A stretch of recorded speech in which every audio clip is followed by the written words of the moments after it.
Hi, this is Joe Morgan with the Tech Leadership Spotlight, where we interview tech leaders to learn about their journey and leadership lessons learned along the way. This show comes to you from Best Financial Life, where we focus on helping mid-career tech leaders optimize their personal finances because we understand the challenges that come with making good money and also being busy with career and family. At Best Financial Life, we work primarily with tech leaders in their 40s who have combined income over 400,000 and a desire to optimize for life value as opposed to dollar value. Many of these challenges that these people face include not knowing where to invest, paying too much in tax, having too much company stock, and not really sure how to solve that problem in a tax smart way. So if you'd like more information, look me up on LinkedIn. That's Joe Morgan at Best Financial Life. Okay, let's get on with the podcast. So today on our podcast, I'm really excited. We have David Allen, who's a product manager at Trapeze Group.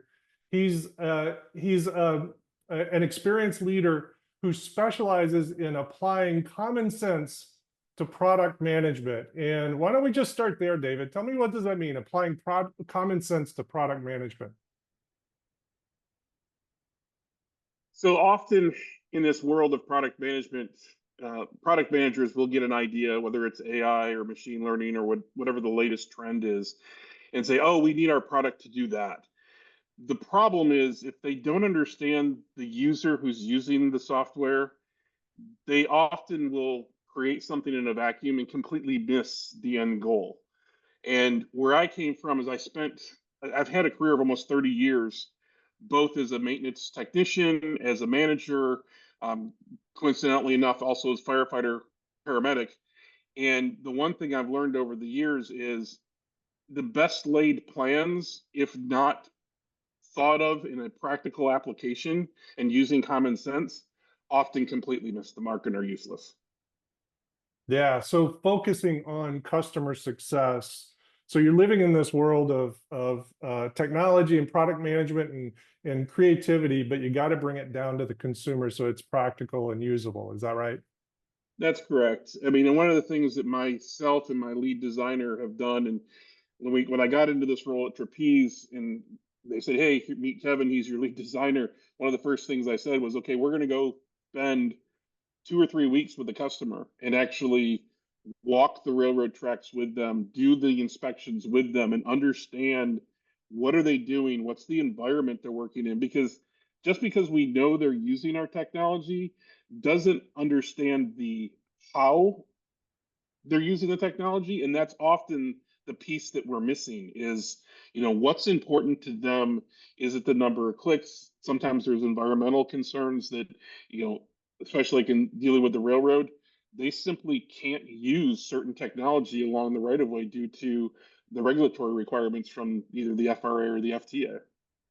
And that might be something that a provider doesn't understand, I guess. Is that right? That's correct. I mean, I not to not to mince words, but I was talking with one of my customers and I said, I don't understand this. You have software that does this for you. He's like, yeah, we build railroads. We're not a software company.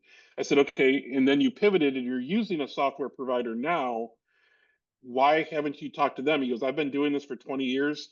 No software provider has ever come out here and asked me what I wanted or what I needed in the software until you showed up on my door. And that's Wow. just kind of really sad when you think about it. Yeah, yeah, it really is. Now, it must be difficult taking those inputs and creating the right software for them as well, right? Because I imagine every customer has their own view on this.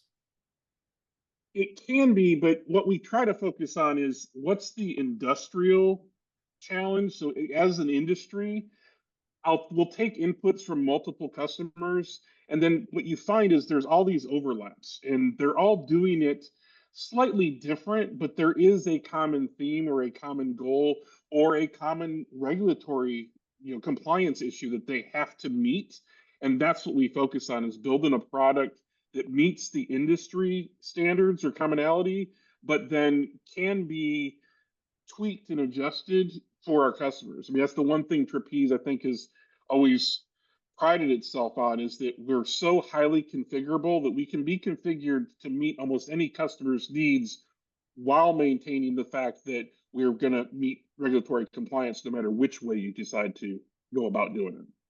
Yeah, and wow, that's great. Every industry needs that. My industry certainly needs that. And that seems to be where the star companies arise, is when they really focus on the customers, which unfortunately, as a company, as it gets larger, that's harder to do as you're doing so many things. It is. I think the thing that people often miss is they'll swing for the home run. And what we have found is that doing smaller incremental changes and then going back to the customer and saying, okay, did this hit the mark? Is this part of the total solution you're looking for?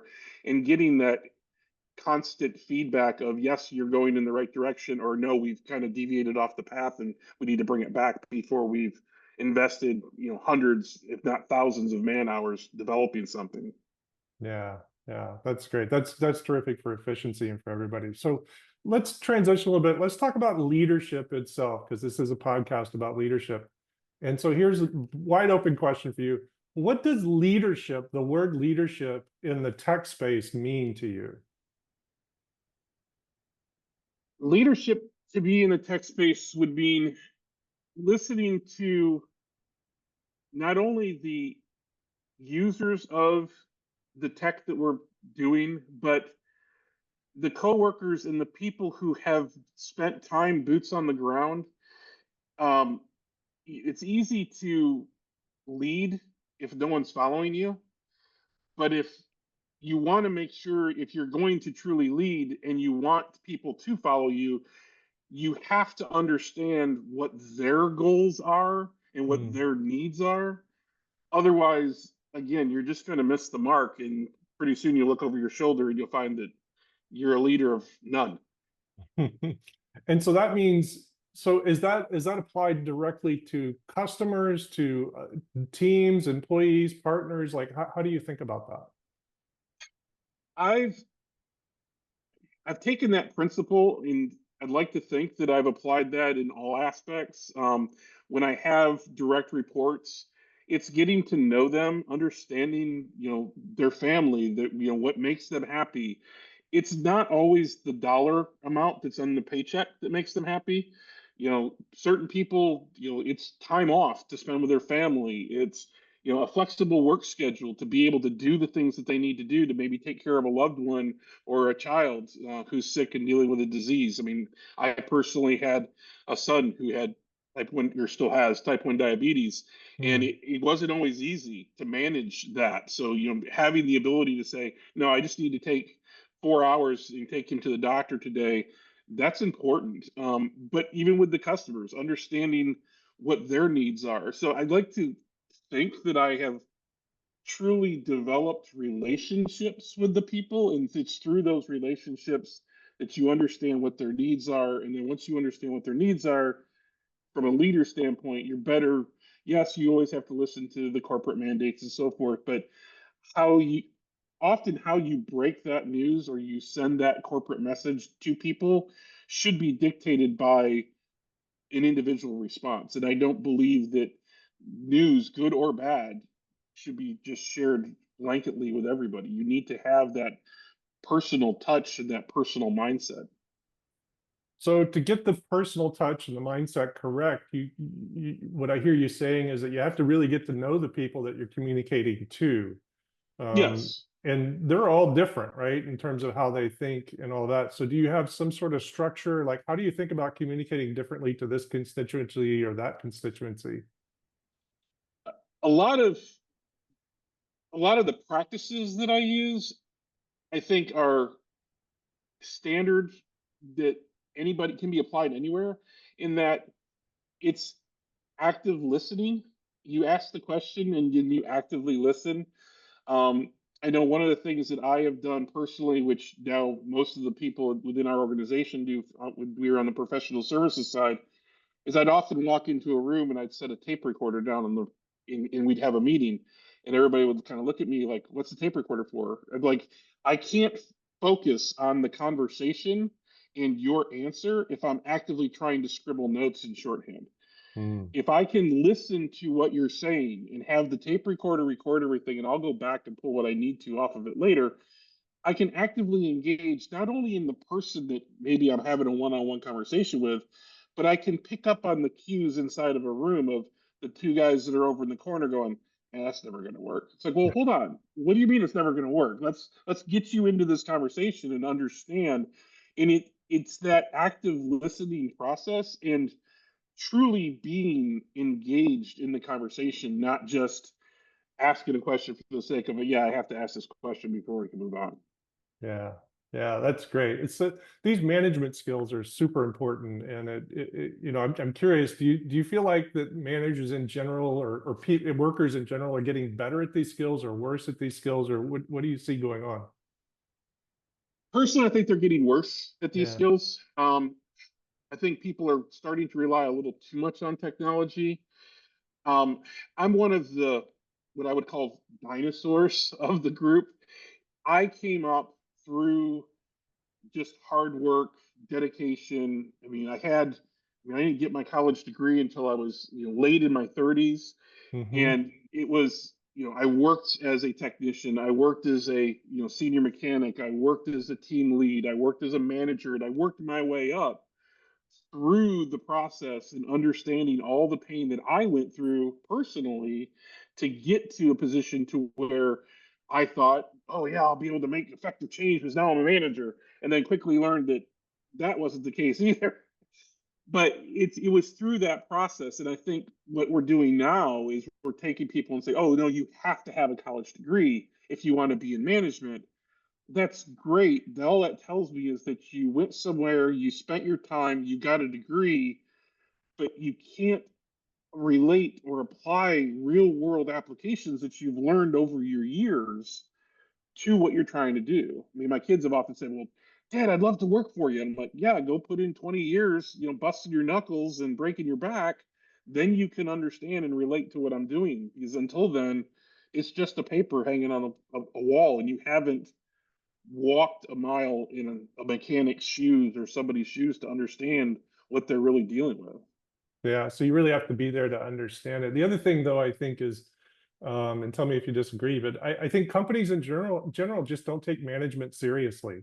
Like they promote you to a manager, but there may be management training programs, but they're not designed on you being a successful, really good manager. They're more designed on, okay, you got to do this management stuff, but you also have to do your regular job as well. Are you seeing that too?